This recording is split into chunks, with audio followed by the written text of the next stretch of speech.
Hello and welcome to the two-man power trip of wrestling. I'm your host, JP John Poz. With me today, very special guest, former ECWA Tag Team Champion. You've seen him in the WWF. You've seen him in WCW. He is Mr. Bobby Starr. Bobby, welcome in. How you doing?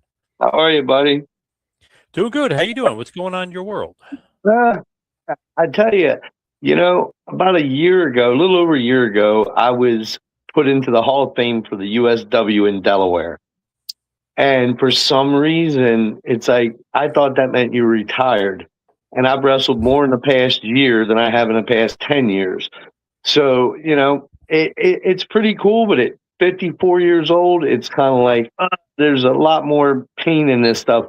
Whoever gave the memo that it's fake, I'd love to know where. Yeah, right. I mean, that's crazy. But how come working more now than you ever have? What's going on? It's, the USW is owned by Brian and Kayla Hardy. It started here in Maryland. It was Maryland Wrestling Federation, and it had a few different names. And finally, he put it together, got a YouTube TV deal thing going, and it's been an adventure. Myself, Mike Kalu is there. A bunch of independent stars from all over the place are actually in there right now. And it's not this Saturday, the following Saturday. Forgive me, the date's in my phone. So while I'm doing the show, I can't pull it up. It's not this Saturday. It's the following Saturday in Laurel, Delaware. We're wrestling the Headbangers, believe it or not. So Nice. That should be very interesting. Mosh and Thrash coming out of retirement from one last run, so to speak, on the Indies. Yeah, that's interesting too. It feels like everybody's retiring this year. Obviously AJ Styles, but now the Hardys. I mean, the Headbangers are retiring. Yeah, I mean, here's the thing. In the wrestling business, you never say never. There's always a promoter that's going to come out of somewhere and go, hey, here's $500. Can you do this? And as long as I can still walk, usually I'm going to be there. It's like the only one thing you have in the wrestling business is your word. And once I give it to somebody, I'm always there. And this time, because of unforeseen circumstances, I ended up being the tag team champions in USW with Brian Hardy. And we're defending them against Mosh and Thrasher. Should be fun. I've known those guys for almost 30 years. Have you ever wrestled them before? I, believe it or not, 2010, I was put into the MCW Hall of Fame here in Maryland. And that weekend, I wrestled Mosh. So it's, 16 years ago. And we were on the Indies then. The run was done then or whatever. And they were good friends with Dan McDevitt. So they were brought in for the Hall of Fame show and the Legend show and stuff like that. And I mean, these guys are great. And I mean, they tortured me. Don't get me wrong, because they're the age group ahead of me a little bit. They're a little bit older than I am. But they tortured me at WWF the whole time from the Monster Factory. We've been friends over the years, and we're going to try it one more time. I look at it this way. I don't know how many bumps are left on the bump card, but I'm going to have fun with what I have left. It's so interesting that they're pulling some ribs on you and they're messing with you. What's up with that? What's their problem? What are they doing? Well, these kids nowadays have no idea what ribs are. They tortured us back in the day, and it's like, but it was all done. Here was the thing: everybody wanted to make sure everybody really belonged there. Nowadays it's so easy to get in the wrestling business; it's not even funny. There's wrestling schools everywhere, but the thing of it is, to own a wrestling school, what have you done? If you haven't done anything in the business, if you haven't been anywhere, I've been on every single TV show there is until the end of my time, not AEW and not WWE, for Christ's sakes. I say it all the time, and people look at me and they're like, it's the same thing. It's like, oh, no, it's not the same thing at all. Like in my day when we did TVs, we were shooting TV every 3 weeks for WWF. And it was like the guys were on tour doing, 8, 10, 12 shows a week. These guys are lucky to do 12 shows in a month. And that's a busy month. It's two different worlds. And I have nothing against it. Hell, I wish I could have get that kind of schedule. You know what I mean? I stayed in WCW most of my career, and it's like we were pretty busy just doing TV. Like every single week we were on the road somewhere. Every 3 months we were in Florida, and then I would pick up occasional house shows when they would come to the Northeast, if someone had gotten hurt the night before, whatever, and I just happened to be there, I would always get put in. You know what I mean? Did a couple Baltimore arena shows, Philadelphia shows. But it's just so two different businesses, you know, and to watch the people of today, it's amazing because I ended up at StarCast 5, if you're familiar with Conrad. Yeah. Oh, yeah. Yep. And Connie very well. I was invited to be part of StarCast 5 in Baltimore, and the deal was it was let me think. It was the stars that made the stars of StarCast, and Colt Cabana was the MC or whatever. And it was funny because listening to the fans and the questions and stuff, and it's the truth. The reason that what I consider old school, new school is we had superstars. Now we have wrestling stars. And what I mean by that is if the Junkyard Dog was alive today and any promoter in the country was to book any kind of personal appearance and Junkyard Dog was there, it would be sold out. Mm-hmm. Yep. The stars of today, unfortunately, 5 years from now, people won't remember their names because there's so many of them. There's so many championships. There's so much BS that goes on. You know, I don't tune in to a wrestling show to watch movies, even though we are so-called, it's the same thing, whatever. I've heard people use that analogy. To see a package on somebody once in a while was great. It always was informative. Both companies did good. WWE always, WWF, whatever, always had the best video packages there were. Yes.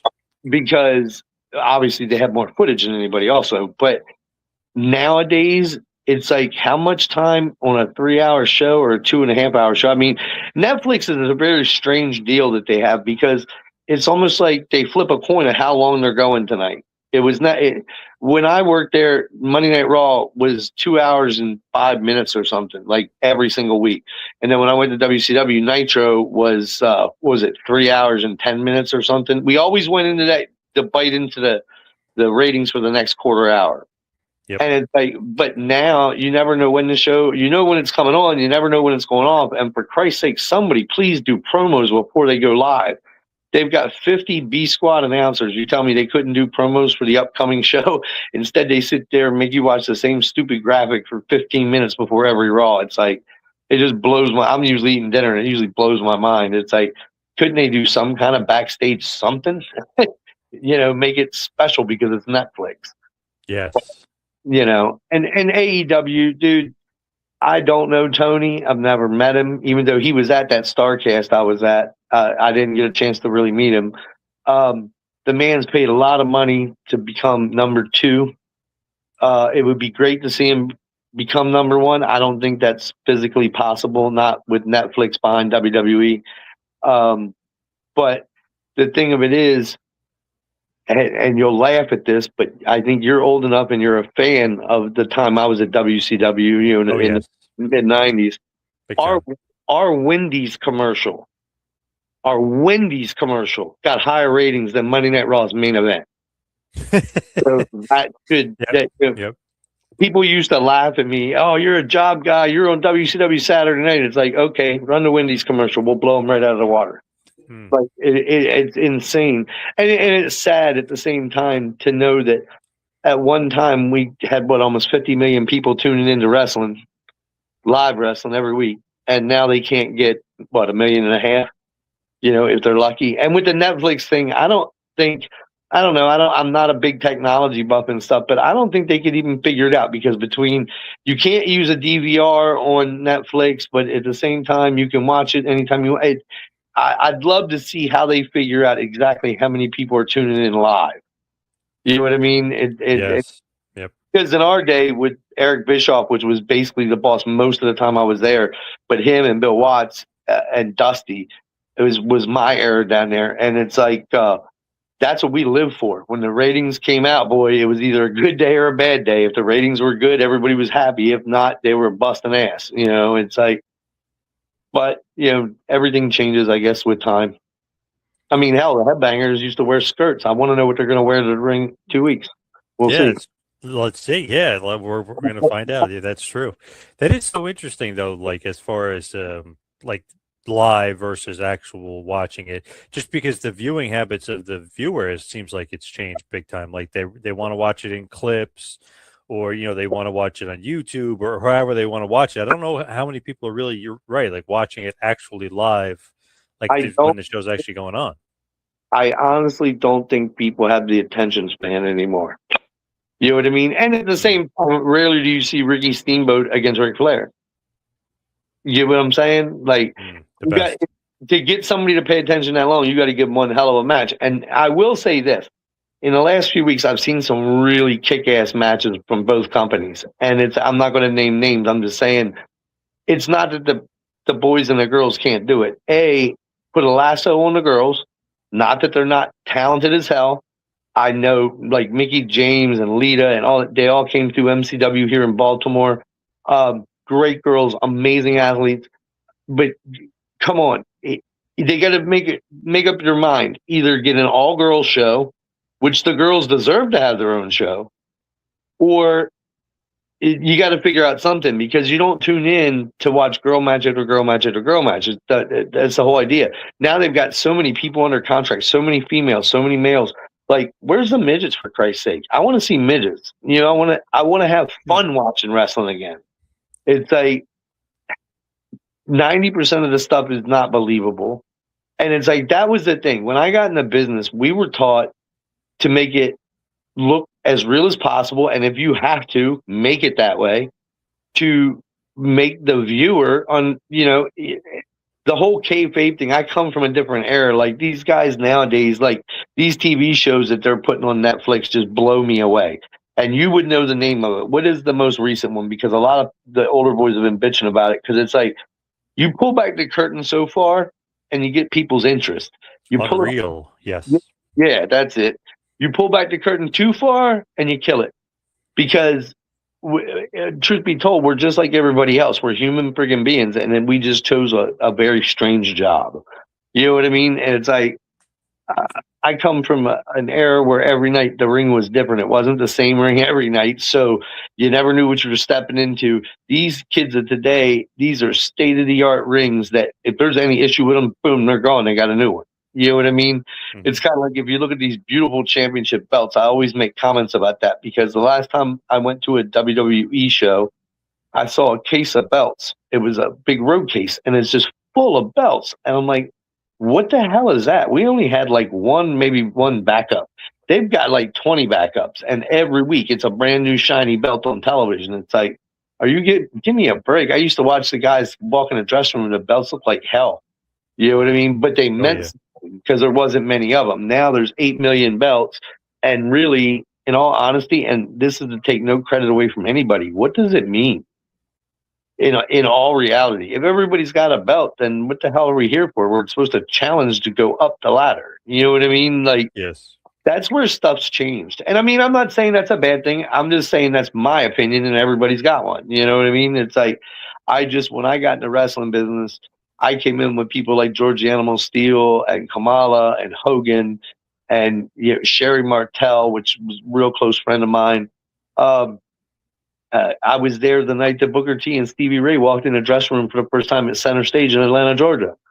And it's like, look at where Booker went. Even Stevie's got a really successful podcast and an amazing career at WWE and WCW. These guys, they're awesome guys. But like, it just, nowadays, it's, this thing with AJ kind of pissed me off, because I knew as soon as I heard about it that they weren't going to build AJ's goodbye like John Cena's.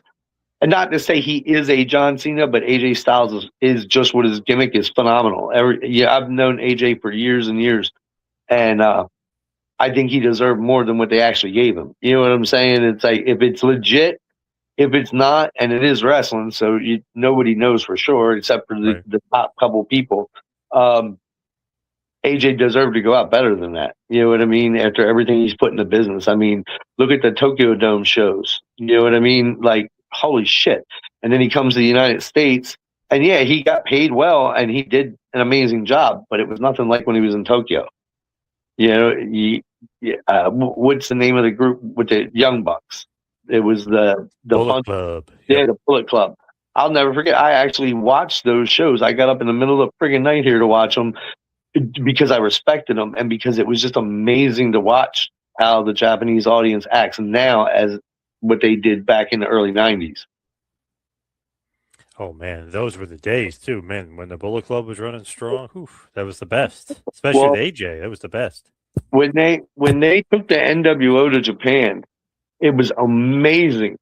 The amount of T-shirts they sold in one night. It's like, I think Bischoff head spin. And it's like, holy shit, a one pass on a black shirt with white ink, instant match. And it's like, honestly, at the same time, anything that said Stone Cold or 316 at the same time, it was gold. Yeah. You know, no matter what they printed, they couldn't print enough of them. I was also there when Steve Austin came to WCW. You know, I was there for a lot of firsts, which was really cool. And to this day, I'm getting ready to send Steve Austin, my girlfriend, her grandsons are both in the motocross. So this past weekend, we did something called Supercross in Harrisburg, Pennsylvania. And for 2 days, I went and watched a 3-year-old and a 5-year-old tear ass on these tracks. Well, their cousin, her gimmick in the motocross is 316. And I told him, I said, let's get some pictures. I'll send them to Steve Austin. I'll tweet them to him. He'll pop for it. And it's like, you know, like I said, it's just like that. Where is Steve Austin? Are you telling me Netflix can't entice him? Like somebody said something about him being at Mania this year. Yeah, he's going to be there. Yep. It's like the pop that he's going to get, because now that Hulk's gone, that's the next biggest pop. Yeah. Yep. You know, I was there. I experienced the nights in the house shows and the TVs when Hogan would walk out and 18,000 people were losing their minds. And I don't mean just for them walking to the ring. The entire time. It was absolutely insane. Steve Austin was the same way. When the glass broke, it was over. You know, it didn't matter who you were. It was party time. And it's like, wrestling doesn't have a character like that anymore. I mean, Randy Orton, I think, is maybe the closest. But it's like, I watch how they come out, and that's great. And then I watch how much respect is given to them by how much time they get. And it's like, I don't know about all that anymore. I mean, I think anything over 5 to 7 minutes on TV is a waste anyway. That's what should be at the house shows. But there are no house shows.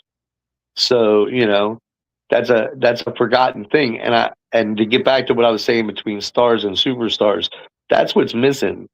You don't have enhancement people going out there making these guys look like $1 million, right? True. It has to be another name who, by them doing that, it destroys their credibility in a way.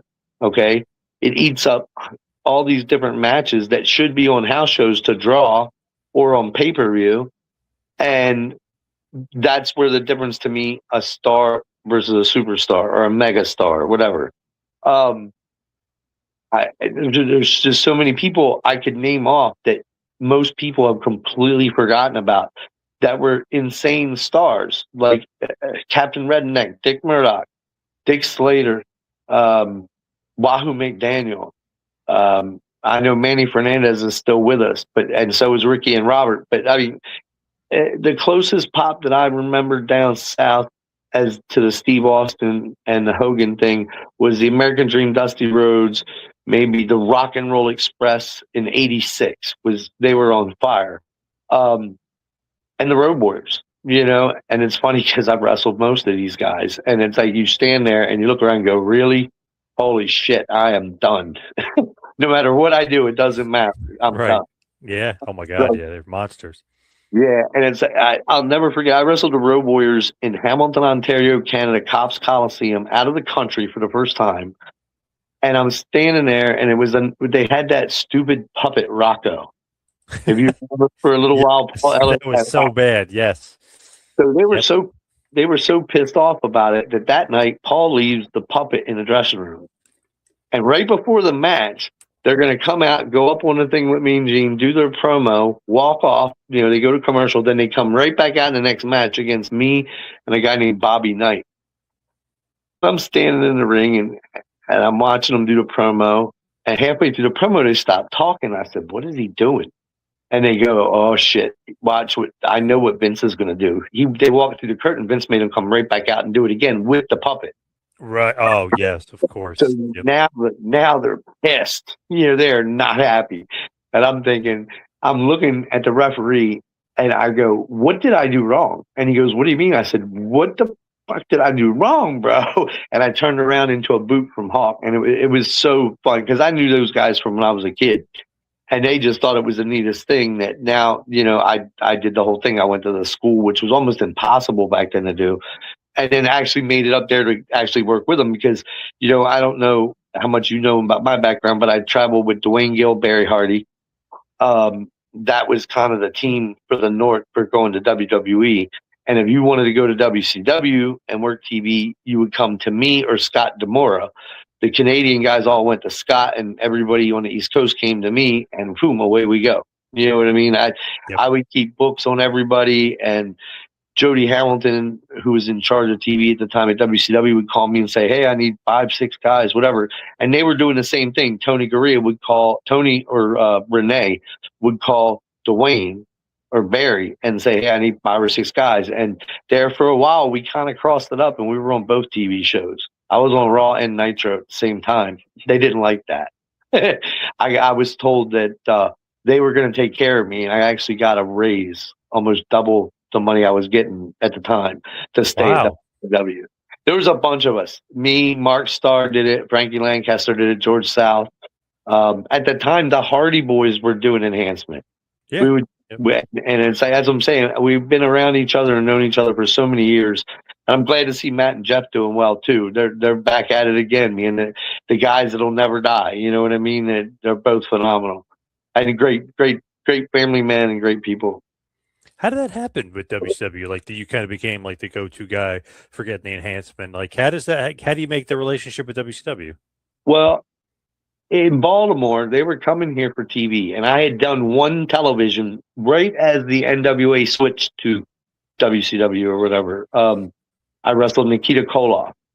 And so I had some phone numbers, whatever, and Axel Rotten, who I know you know. Okay, so we trained together on North Avenue in Baltimore, and Axel had a phone call from Jody Hamilton because he had got picked up to work with PN News, or where was it? Yeah, he got picked up because One Man Gang got fired. They brought Axel in to work with PN News, and then Axel got in some trouble and got fired. But before that happened, they had me. I worked the Baltimore show. The Baltimore show was the night that Ron Simmons won the world title, and Vader was being Vader, and they put me out against Marcus Bagwell. Vader was coming in, gonna smack both of us around, cut a promo about Ron Simmons, whatever. Well, he hit me so hard upside the head that I thought I broke my eardrum. That following Tuesday or Wednesday, the phone rings. I answer the phone, it's Dusty. And I think it's one of the boys playing a rib. Right, yeah. So okay, whatever. I hang up the phone. So the phone rings about 5 minutes later, and he goes, kid, if you hang up on me again, you will never be in WCW again. Yes, sir. Boom. Be in Atlanta, Georgia next Monday. Okay, no problem. Be there. Okay. Now, truth be told, I don't have a driver's license yet. I don't have my own car. I am screwed. How do I get to Atlanta, Georgia? So I borrowed my girlfriend's car with no driver's license, drove 800 miles one way, and wrestled Johnny B. Bad one night, Van Hammer the next night. And from that point forward, Jody Hamilton took a liking to me and to the guy, Ricky Tango, that I took down that time. And from then on, he just trusted me whenever he needed people. I mean, he would try to protect me, like on single dates. He didn't want me to drive in. And I'm like, Joe, I got to pay my rent. And he put me, I was on more TVs. Booker T told me once I was on more shows than they were, and they were contracted full-time top guys. And it was like, because I was there every Monday, sometimes Wednesday, and all the Florida tapings. But it was just, I understood my thing. Would I love to have been one of the big top stars? Well, of course, basically for the money, to be totally honest with you. But at the same time, I understood what my position was, what my job was, and I was getting paid, man. You know what I'm saying? Like, want to go do indies for 50, or I want to go make $500-600 working for WCW? I'm flying around. The best was when you fly around the country and you sit backstage. And at the time, I'm thinking, oh, man, I'm getting paid. I'm making money. I wished I would have had all the exposure for all the shows I was actually at versus the ones that you saw me on television, because Right. of 10 times more shows I was at. And unfortunately, I think that's part of what led to the downfall, the bleeding of money everywhere. But hey, they had to do what they had to do. And 83 weeks, baby, I was there. I was part of that. So that was cool. When you're first there and first coming in, like they tell you how much you're going to be working, like you said, you're working more than the Harlem Heat and under contract. Do they tell you that, or you're like, okay, whatever, and you just do whatever kind of they want you to do, basically? Well, here's the thing. I didn't have a regular job, so to speak. I worked at nightclubs doing security, stuff like that. So I could get away anytime. My crew alternated because A, they didn't want the same guys on TV every week, and B, because they couldn't get off of work. I mean, you're taking off of your shoot job all the time, you're going to get canned, right? And yeah, it's great money and you're on TV, but can't afford to lose your insurance and all that kind of stuff. So because of my position, and I told Jody, I'll do anything you want me to do. Just give me a chance. And he had some guys from his power plant, because remember, the power plant was just starting then. So Buddy Lee Parker was the man. He was the trainer there. Mike Winter was there as a trainer. Pez Watley was still there as a trainer. God bless Pez. As that got momentum, we got less work, if that makes sense, because we didn't have a contract. I was old school. I shook Jody's hand, and he knew no matter what, I'd be wherever I said I would be, unless a catastrophe happened, which thank God never did. But it went to the full-time deals or whatever, because it was expensive bringing us in, because they were paying us trans sheets, plane tickets, whatever it took to get us there. And with a contracted guy, they're already paying these people. So why would they use us if they already have to pay somebody else? So that's how it wound down. I mean, the last sets of tapings I did for them was 96, 97, maybe 98, somewhere around in there. It was somewhere. I know it was against the last show I did that aired on TV was against X-Pac. And I think that's on YouTube or whatever. That was when we had the ring that would spin around in Disney. And it's like you stand in this ring and it's spinning around in circles. Yeah, I'm like, awesome. Yep. It's like it was something totally different. And I honestly will say I'm surprised WWE never did that. The production costs were so much cheaper, because it's like all that stuff is there already. All you do is bring a ring in, have them throw that stage up on the sound stage, and every hour there's a new audience that's hot. You know what I mean? And we had something called Wildcat Willie. If you've ever heard of him. Oh my God, I love Wildcat Willie. Yeah. Oh yeah. Little guy, man. He'd go out there and warm that crowd up and be bouncing around. And it was just like, this little guy could fly. And he was just the nicest guy. I don't know whatever happened to him. I know he did do, I think, basketball or something like that. Like he was a mascot there first. And then WCW got a hold of him. That's like Chuck Tashe, our old coach.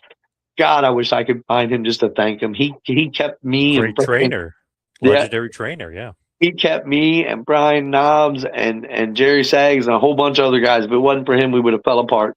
As every night he was taping my knees up, taping my elbows. Same thing with the Nasties.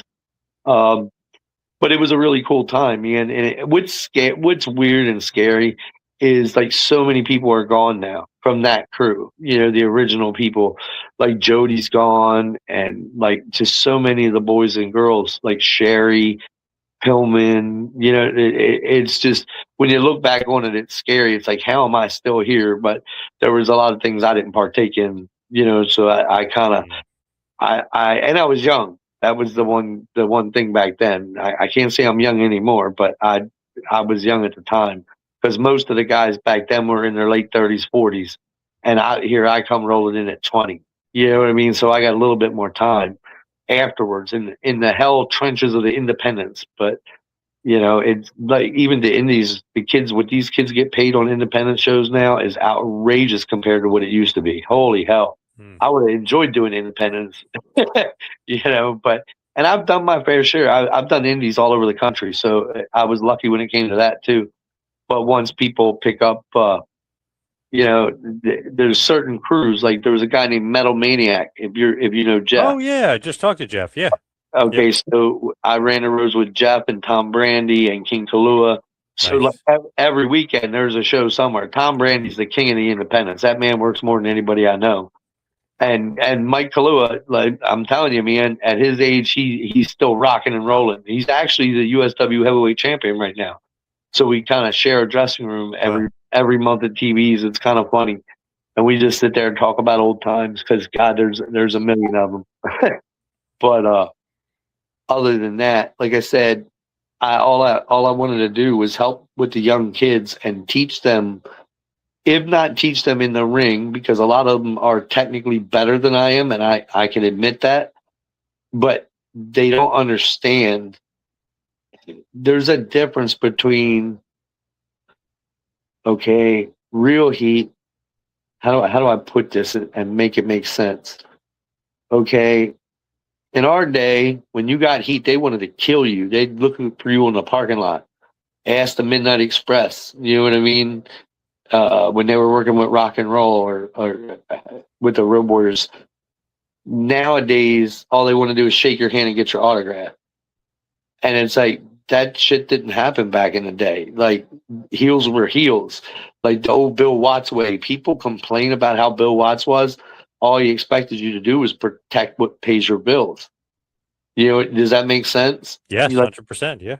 Yep. It's just like there was baby faces coming up that were total assholes. Well, they still needed to be baby faces in front of the fans if they want to sell tickets. You know what I mean? True. And it's kind of like it's if you look at it from my perspective, I looked at it. It was a job. I got to work with some of the greatest people ever, guys like Piper, Santana, Orton. I mean, Orton Sr., you know, Randy's dad, which actually that's scary because it makes me sound so old. And I'm sure me and Randy are damn close to the same age or close, somewhere around there. But I got to work with his old man, Adrian Adonis, the Road Warriors, Ricky Steamboat, Bobby Eaton, a bunch. Bobby was phenomenal, one of my favorites. Johnny B. Bad, another guy that's just a super, super guy, has went on after wrestling to do such amazing things with young children and helping young kids. I just want to see what happens with the crew of today, because actually the first crew after I disappeared is now disappearing. Does that make sense? Like, yeah, in other words, like the John Cena's and all that shit are starting to disappear. So I want to see what that next crew after them does. You know, because God knows they made 10 times the money all of us did. And it's like just different time, different place. But at the same time, are they passing the business down generation to generation? Hunter is the one that's doing phenomenal with that training center. I mean, people can say whatever you want. That's probably one of the roughest ones to go through now that Buddy Lee Parker's not around, you know. But if you put Sarge down there for a week, I guarantee you people be walking around with their tongue hanging out their mouth like they're a dog. You know what I mean? Like, Buddy Lee Parker put those guys through hell, but they respected the wrestling business. And they respected how they made their money. You know what I mean? Like, there was several matches you could go, oh, that was a stinker, but they still worked their asses off. It just didn't click. It's either going to click or it's not going to click. And it works that way with any time that you switch guys up. If I'm working with you every night for a month, it should be better by the end of the time than in the beginning, you know? Yep. But nowadays, like, you see how things are. It's honestly the top 6 or 8 guys work with the top 6 or 8 guys, and that's kind of it. It's not like the old days where you would see the enhancement matches or just like a semi-main event kind of match on Saturday night or Thunder or Superstars, stuff like that. And then on Monday Night Raw or Nitro, you got the big matches. You know what I mean? They're running up matches, even though they get 1 million people. When Netflix demands stuff and they want pay-per-view quality matches on friggin' Monday Night Raw, it's like, okay, cool, but that's one less match we can use to draw huge numbers with. You know what I mean? Mm-hmm. Yep. But, you know, like Stephanie said, just get a VPN. Oh, my God. It's so crazy, like, just looking at all, like, the guys you wrestled, right, from even just WCW alone. Like, you throw like Sting and Steamboat and Macho Man, like all these great guys. Then you sprinkle in like, oh, the Cole Twins, you got to work with them because they're rookies, or Ice Train when he's a rookie, or Jungle Jim Steele when he's a rookie. It's such a weird dichotomy of like who they're putting you with. It could be the biggest star in the company, or it could be Vader in a handicap match. You know what I mean? It's so interesting the way they work that out. Jody liked to rib me, I think. Like the Cole twins. What a rib. And it's funny because I've done interviews and stuff, and people, they go, what's the craziest comparison you could make? I said, I don't know, Johnny and Shane and the Cole twins. It's the same thing, two different times. You know what I mean? Like, yep. One was the late 80s, one was the early 90s. And somehow or another, I ended up in both.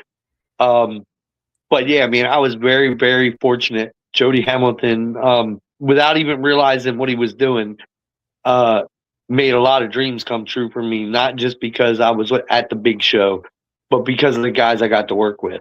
And he knew that I wasn't scared of guys. So, you know, once that Vader thing happened, I got to work with all the big guys, One Man Gang, Big Bubba. I love Ray Traylor. He was such a great guy. I'm just sitting here trying to think of what gimmicks, because I don't want to call it a gimmick wrong. Because I work with Big Bubba, but then I work with Guardian Angel too, and right. I worked with Typhoon, but I worked with Shockmaster. Yep, Shockmaster. I also worked with him. He did what was the gimmick he did with the Big Steel Man? I worked with him. Oh yes. I worked with John Tenta, and under 2 or 3 different gimmicks. Jody knew that I would get in the ring with the big guys, and I was big enough that I wasn't going to get hurt, so to speak. But you got to protect me from guys like Vader. I worked with Vader a handful of times. One time it was definitely a rib. It was me and Scott Demora against Vader. And I was like, you got to be shitting me, not again. But that night they kind of explained to him what I was doing for the company. And like, you know, if I was hurt, I can't bring the talent. You know what I mean? Yeah. And then there was one guy that was on my crew out of Philadelphia named Al Phillips. I love Al to death. He looked like a mini Tony Atlas. And they put him in a match against Vader one night. And Al came back. He goes, man, he beat my ears to death. While Vader took a liking to him. And every time he got a chance to, he would ask to work with the same kid. And Al kept going, Bob, what did I do wrong? And I'm like, sorry, dude. But when the top guys, the world champions, asking for you, just get out there and do your thing, you know? But yeah, I was fortunate. Randy Savage, I had blew my knee out, literally unknown story. The weekend before TV, I was playing wiffle ball at home with a bunch of old friends. Stepped in a hole, blew my right knee out, right? Took it right out. Put it back in myself, you know, because it wasn't torn. It was just out. Put it back in, swells up gigantic. I drive all the way to Atlanta with a stick shift car. I get there. Randy sees I'm hurt. He's like, little brother, I can take care of this. Don't worry about it. You'll get paid, blah, blah, blah. I'm like, Randy, I've been waiting my whole career to get in the ring with you. Please don't. Well, after he crushed me with 3 elbows, because he was world champion at the time, and he was getting ready to go, that was when I think they were getting ready to go to Japan when Rick Rude broke his neck. I think. Because I was there through that whole saga too. And I got to work with Randy, and it was a quick match. It wasn't nothing big, you know, you're doing a job for him, but I still got to work with him. You know, all these kids, they grow up saying, yeah, I'm a fan of the Macho Man. I'm a fan of the Road Warriors or this or that. Well, I got to work with all of them. No, I wasn't on the same level as them, but it was cool because when you were there as long as I was, they treated you like that because you weren't just some dude that comes and goes and just gets the shit beat out of you. And there was a lot of respect was laid back in the old days, where today, like I said, I haven't been there in a long time, so I don't know for sure, but I still know the top guys. I know Cody Rhodes when he was a young kid.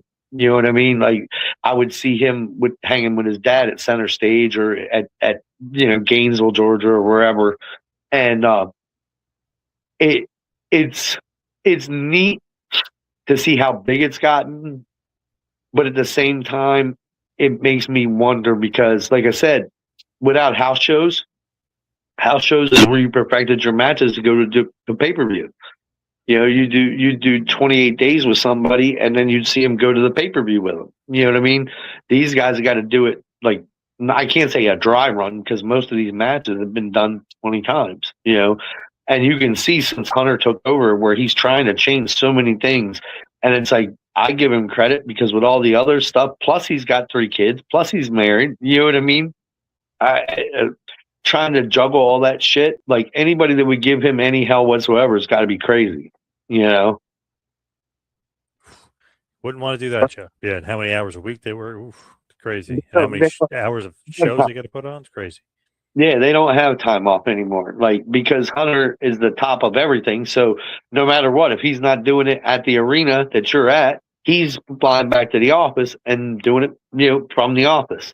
Plus, they have to watch everything, and it's an amazing amount of work. But like I said, I give Hunter 100% credit. I was there. Let's see, when Hunter came in as John Paul Levesque at WCW.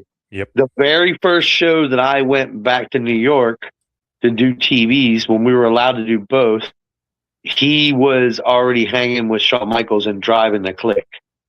You know what I mean? That's what I'm saying. I was around so many different crazy things that it was really cool. And I mean, I saw a lot of stuff I probably shouldn't have, but it was one of them things where they also knew that back then it's kayfabe. You know, you're one of the boys, you keep your mouth shut. You know what I mean? But I give Hunter 100% credit for everything that's going on in WWE now. I mean, and yeah, I know he's the whatever the I don't know what the hell you would call him. What is his title now? CCO, the Chief Creative Officer. Yeah, and that's under the Netflix people or whoever the hell it is now, the UFC people, whatever. What is it called? What is the parent company? TKO. TKO, yeah. So it's like, it's a paycheck now. Thank Christ it's not all his money that's going out the window. But, you know, like I said, if you would have told me back in the day when I was doing house shows for WWF that one day there was going to be 200 and some people under full-time guaranteed contracts, I'd been like, yeah, right, whatever. You don't work, you don't get paid. Shut up and get out in the ring. You know what I mean? That's why you would see Dwayne and Barry and me and Ramblin' Rich. I don't know if you know Rich Myers. We go to TV and not only work our match, but then volunteer to work extra matches because the more you work, the more you got paid. You know what I mean? Like we that's how we paid our bills. You know, nowadays they just show up and do whatever they're told because they're going to get paid the same amount whether they work or they don't work. Yep, that's the crazy thing. Yeah, yep. But what do you have the numbers for that Australian AEW show? I've been looking for that for like the last week. The ratings, I didn't see the ratings that hit oddly for that, but I did see that the attendance was down from the prior year. As far as like in-house, as far as I think it was down. I think it was 14,000 the year before. It was 8,000 or 7,000 this year. Well, the year before was the cluster F from the stadium, right? Yeah, so where they was supposed to be in a stadium, and then it got moved. Yeah.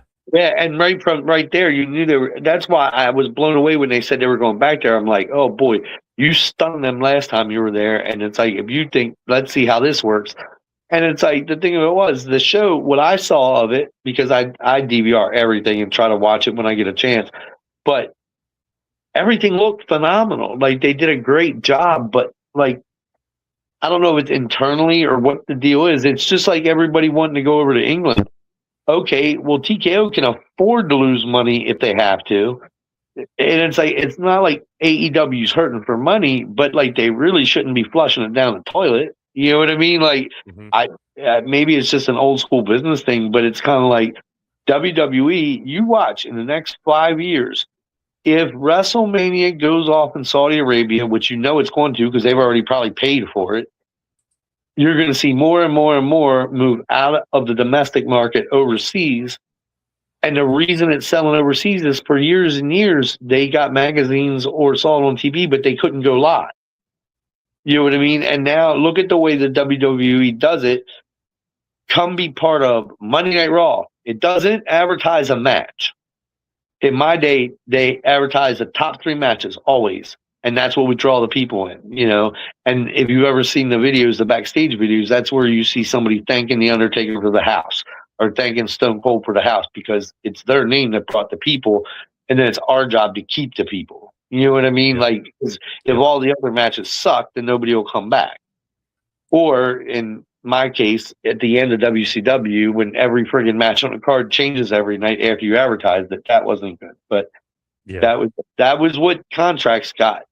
When you get a guaranteed contract, my fingers broke, I'm staying home. They would tell us tape that shit together and get out in the ring. Yes, sir. No problem. Yep. So AEW Grand Slam did 561,000 viewers. The year before, they only did 502. So they did better viewer-wise on TV, actually, this year versus last year. Well, you got to remember, too, they're available in more markets now than they were then. Like the thing, like what you can see, you're in the know.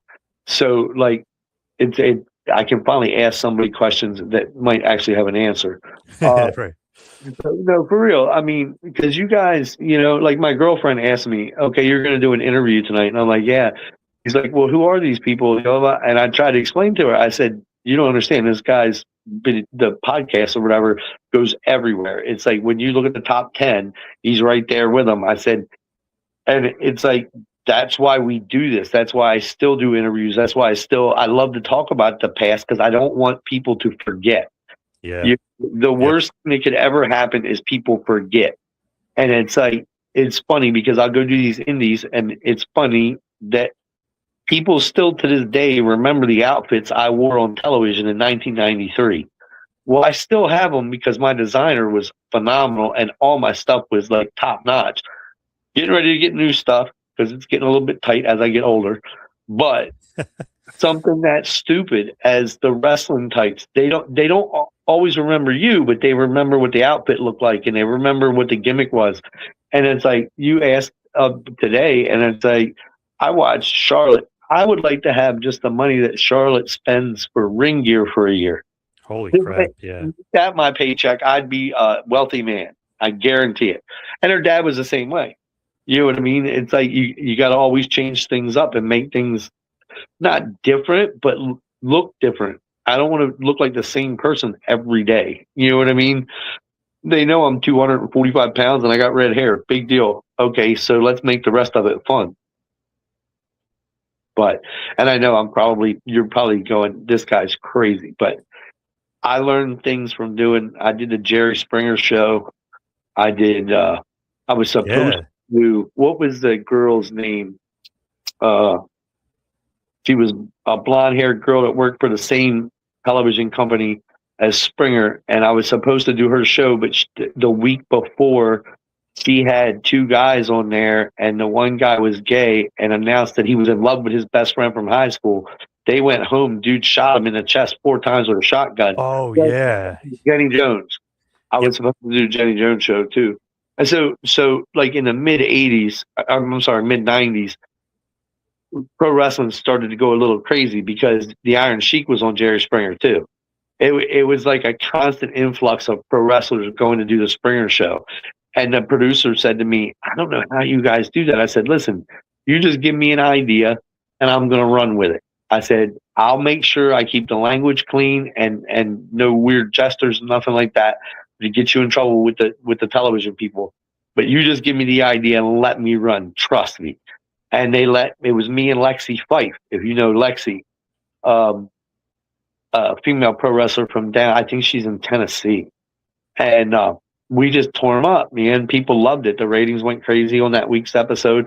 Then the Sheik was on and people lost it because for some reason the Springer people thought the Sheik could walk out there and the entire studio audience didn't know who he was. Second he walked out, they started chanting Sheik. And it was just like, oh shit. Chad Austin from ECW was another one that was on there several times. Shout out to Chad. He's down in somewhere in Tennessee right now. But, and I come from that old school when ECW first started, and with Raven and Tommy Dreamer and Stevie Richards and all those guys would come through Maryland and do the Independence, the MEWF, owned by Tim and Donna Burt at the time and Dennis Whipwreck. And that's how I got to know these guys and see them all the time. Then we started doing TVs. Then everything just went crazy for the last 10 years or so. It's been nuts, man. That COVID stuff destroyed independent wrestling because at least the big name guys could get paid. A lot of the indie guys learned how to get paid through that COVID relief thing, and but it never.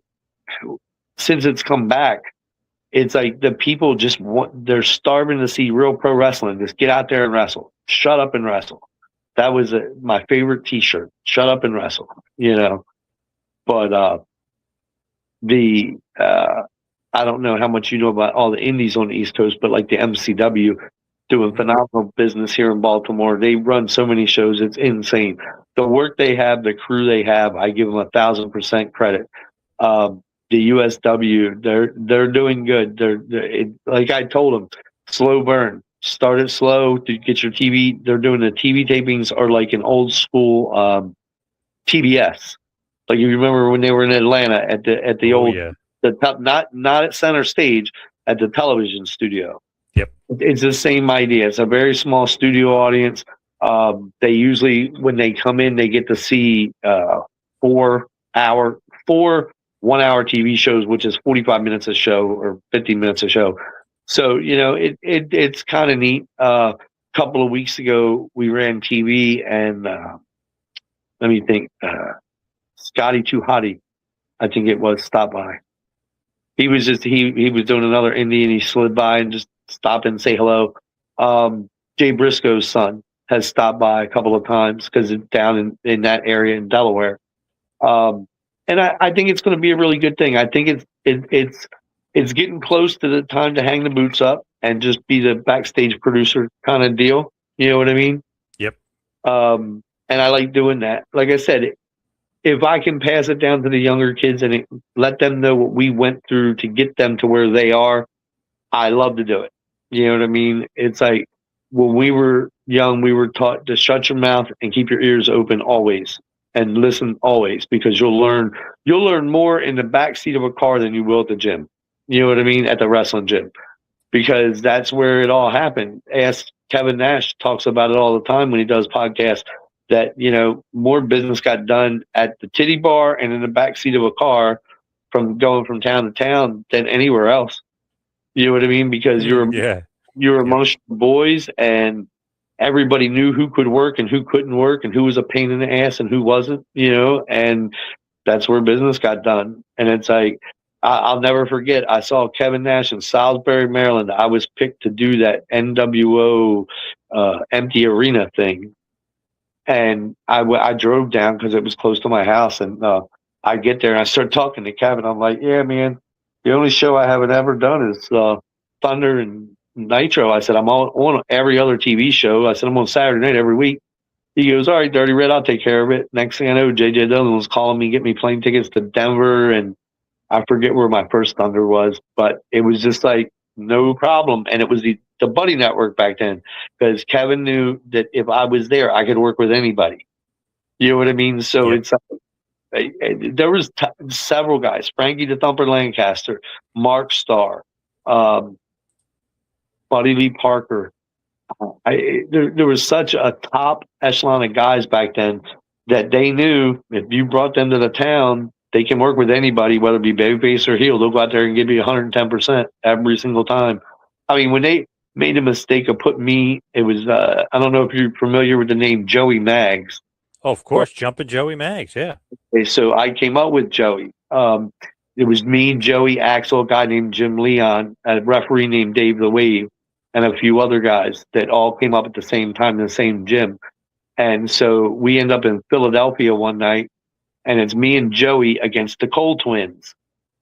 Well, if you know anything about Philadelphia, they don't like babyfaces. They don't care who it is. And me and Joey go out, and the crowd, some cheer, some boo, whatever. The Cole twins come out, and they wanted us to kill them. And the whole time I'm looking at Joey going, they are not going to be happy when they see the finish of this match. And they booed us out of the building when we put them over. But it was fun. The old Philadelphia Civic Center. I don't even know if that place is still standing. Yeah, I don't know, actually. I think it's gone by now. I feel like it's like another that they put over it almost. Well, they tore the Spectrum down years ago. And that place held a lot of history for the business for WWF. Big time. And it's like I tell my girlfriend all the time, we'll see something on television, and like the buildings, I remember what they used to be called, and like even with football, this past season, she got me back into watching football a lot, and I would like grab my phone and hit Google and ask Google where the stadium, like I knew what the stadium name used to be. And then when I find out that they've torn them down and built all new ones, and like Toronto, we used to go to a place called the Maple Leaf Gardens, and I don't even think that building stands anymore. You know, in Boston Garden, same thing. Best story I ever heard was when Iron Mike Sharp got locked in the dressing room in the Boston Garden, and they let the dogs go in the building, and the security had to literally come back, get the dogs to get him out of the building. He was upstairs on like the third or fourth floor working out, and that was his gimmick. Like before and after a match, he would just work out, and then be in the shower for an hour. And when he did, the lights went out. And I'm like, I've never been locked in a building before. That was a pretty good one. Yeah, that's awesome. Yeah. God bless him. Mike's gone too. Mike was a workoutaholic, boy. He really was. He turned out a lot of good students towards the end, but that was one guy that surprised me. Nikolai Volkov, when he passed, that was another one that surprised me because he was always ate healthy, always worked out, even in his later years when he hit, his mid 60s or whatever, work out all the time and was always busy as hell too, always on the road. But yeah, I'm one of those people, like I said, I may have a year or two left, depending, as long as I can work with people that can work. And the USW's managed to take care of that, put me in the ring with guys that so-called will take care of me as long as I take care of them. And I'm known as being one of them guys. If you were to get hurt in a match with me, I would take it out on me worse than anybody else would, because I was taught a certain way. And it's like, yeah, I'll put a punch on the button of your chin and you'll sell for me, but guess what? I didn't hurt you. You know what I mean? I don't believe in that shit. I was brought up, you had to work every night and you had to feed your family. Now it's a little, like I said, the business wise has totally changed. But I don't know, man. But that was the one cool thing when you hit me up and I knew we were doing this today. I'm thinking, man, let's talk about the headbangers. I actually have a good match to talk about. Nice. The other ones I can't tell you about because I don't know yet. They're TV matches, so I'll find I get there. But as far as that goes, I will be in Jersey soon. I know that's happening. Robbie Moreno from Blackout set that up. Then I will be in Middleway, West Virginia. I will be in. I'm thinking I do a commissioner thing for the House of Pain, an active commissioner, and it's hilarious. TJ Sykes, if you're familiar with that name. Mm-hmm. I have been doing a thing with him for a little over a year, and it's the promoter's ideas are to put me in the ring with him, and I'm like, okay, well, let's do it right. Slow burn it, make it count. You know what I mean? It's like he's a young kid, but he's so good. And it's like I said to him one night, addressed him, I said, you're going to have to work down to me, right? And he just started laughing. He goes, but it'll be real work. You know what I mean? And it's that's the thing. If I can rub just a little bit on some of these kids, and like, this is the way it used to be. You don't have to get killed anymore like you did back then, but let's just go have fun. You know what I mean? When it's not fun, I don't want to do it anymore. So as we wind it down, head towards the finish, where can everybody kind of find and follow you as far as socials and everything else you got going on? Facebook, just look for me. I think my cover pictures, I shot pictures with a band named Poison or whatever, and I have a Poison shirt on. But I'm on all over Facebook. Twitter is Playboy Bobby Starr. Instagram, same thing. As far as appearance-wise goes, there's only a few companies that I've been working for. I want to open it up. Whenever my doctor decides to tell me it is going to be my last year, I'd like to go back and see all the indies I've worked for in the past, and negotiate with each one of them and go out one last run with seeing those towns or whatever. I was always huge in Maryland because I lived here. So Maryland, PA, West Virginia, we were there every weekend, if not every other weekend. But yeah, anybody can reach out to me on Facebook.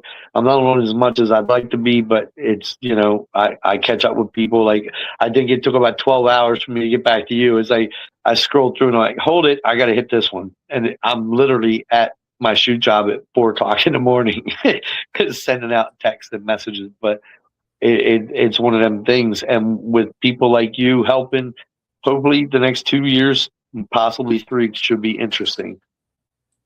Awesome. Bobby Starr, thank you so much for all the time tonight. Really appreciate it. Absolutely, buddy. I want to thank you for bringing me on, and just like I said, thanks for remembering. Hit me up. I can hook you up with a whole lot of people. You know what I mean? There's a whole lot of people that aren't sure how to get their name back out. You know what I mean? Awesome. Would love it. Yeah, definitely. But I want to thank you. I want to thank your fans. And like I said, stop out and see me, man. I'll be in Laurel, Delaware with the Headbangers. That should be interesting. Not this Saturday, next Saturday. And from there, I'm sure they'll have a list of dates at the show. Awesome. Bobby, thank you so much for all the time tonight. Really appreciate it. Take care. Thank you. Have a great night. Bye-bye.